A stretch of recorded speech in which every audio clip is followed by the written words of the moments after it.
The S&P 500 to 8,100. That's the bold call from my next guest. But while he still likes U.S. stocks, he says some of the biggest opportunities right now may actually be overseas.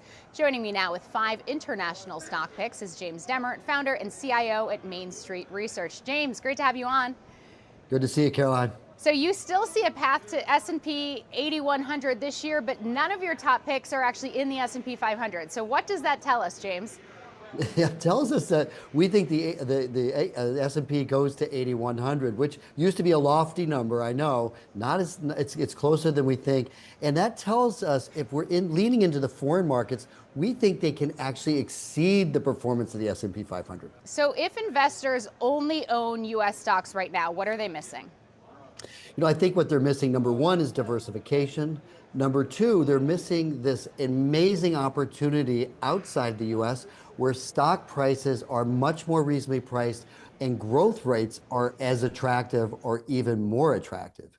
You probably know foreign markets have outperformed the U.S. so far this year. We think that will continue. Okay, so let's get into your top 5 picks, starting with ASML, already up big this year. Why are you still a buyer here? I know in technology, everybody's obsessed with Micron and the memory trade. Don't forget, ASML is a company that makes the design, manufacturing, and technology so we can make these chips. And they're an integral, important part. They're based in the Netherlands. Yes, they're trading at 38 times earnings, but they're growing way in excess of that as far as their percentage growth each year. Really great way to play a foreign stock. You mentioned Micron, though. Why own ASML instead of just buying Micron or even NVIDIA or another chip stock? Well, we own NVIDIA, we own Micron, and we use ASML because it's really a different part of the AI trade because it's the design technology. And it also gives us that diversification outside of the U.S. As you know, U.S. dollar continuing to go downward, having your assets and stocks in foreign countries helps that get away from that dollar-denominated trade. Okay, next up is HSBC Holdings. There are plenty of big U.S. banks you could buy. Why are you looking overseas for that? This is a very good question. It's really about valuation. HSBC trades at 9 times earnings, Caroline, where JP Morgan and that great companies, we own JP Morgan as well, but you've got better valuation and better forward growth because what you're seeing is a reinvention, a reawakening, if you will, in people investing outside of the U.S. That's why those indexes are doing better than domestic.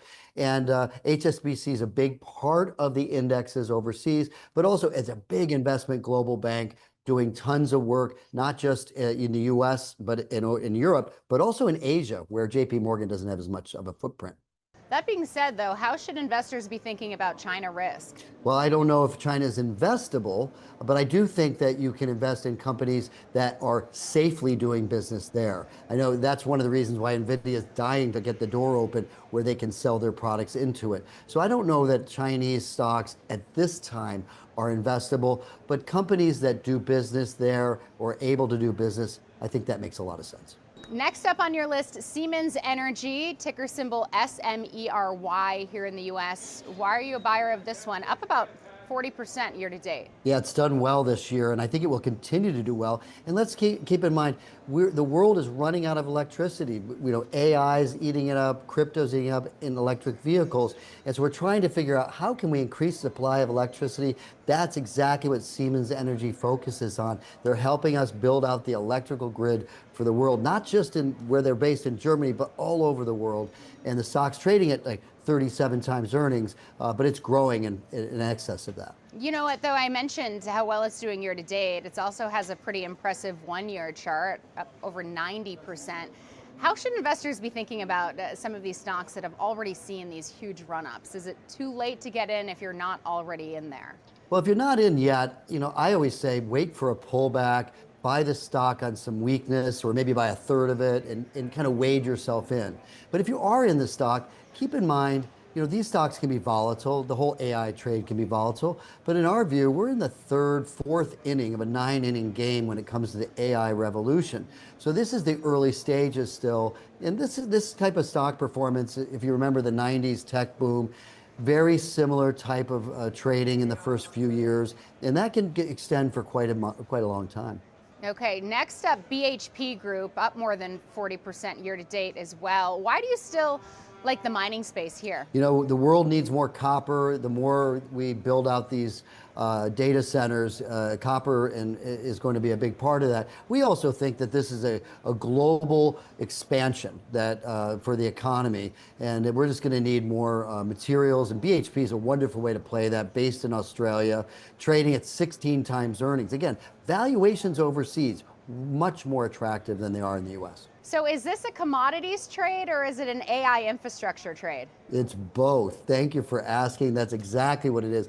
Most people think it's just a commodities trade, but when you think about the demand needs for all of these data centers, it's absolutely an AI play, what I would call the second derivative of AI. Okay, and finally, a healthcare play, AstraZeneca, which has actually underperformed the broader market this year, essentially flat.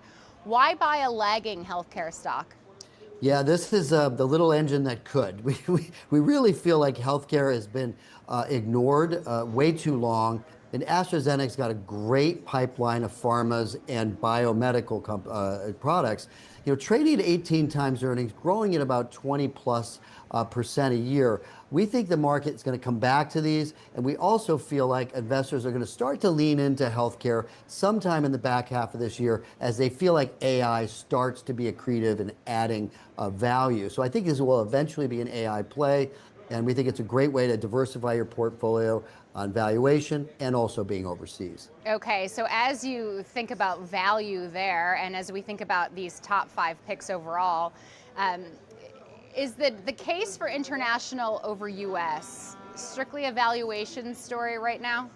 It's a valuation story, but it's also a story about how policy around the world has changed. As you know, in the U.S., we're tightening our fiscal spending, or trying to, and what we're doing is we're taking that away from Europe, which is now taking a page from our playbook. In Europe and overseas, in Japan as well, you're seeing those economies really heat up because they're throwing lots of government fiscal spending, which they never have done before. They're trying to keep rates low. So that's why you're seeing these foreign markets do better than the U.S. for the first time in many years. And we think this is a trend that's going to go on for a number of years going forward. Okay, so let's move on to our rapid fire round. This will be quick questions, quick answers. Are you ready, James? I'm ready. If you could only own one of these stocks for the next 5 years, which one is it? ASML. Which name would you cut from the list first? AstraZeneca. What's the first stock you'd buy on a pullback? Siemens Energy. Which stock on this list doubles first? ASML. Most resilient name if the economy slows? AstraZeneca. Which name on your list has the biggest competitive advantage over its rivals? Siemens Energy. What's the biggest risk to all 5 picks? A bear market. What stock would be number 6 on your list? NVIDIA. Most underrated international market right now? Europe. Biggest mistake U.S. investors make when looking overseas? Not committing enough capital to overseas, being too shy. So for a standard portfolio, how much should be in the U.S. and how much should be international? We would suggest 45% should be outside the U.S., the rest domestic. A U.S. name you'd buy here and hold for 5 years that's not NVIDIA? Costco. U.S. name you'd avoid right now? Anything in the real estate sector or consumer discretionary. Is that a rate story? It's a rate story in the K-shaped economy. Okay, one word to describe how you're feeling about the U.S. market from here. Bullish, but always worried. And one word to describe how you're feeling about international. Very optimistic. That's 2 words. That's okay. James Demmert, founder and CIO, Main Street Research. Thank you for keeping those rapid fire, and thank you for your picks and your insights. Always appreciate having you on, James. Pleasure. For more stock picks, check out our interview with Joanne Feeney, where she reveals her top 5 picks that could still work even if the market cools off.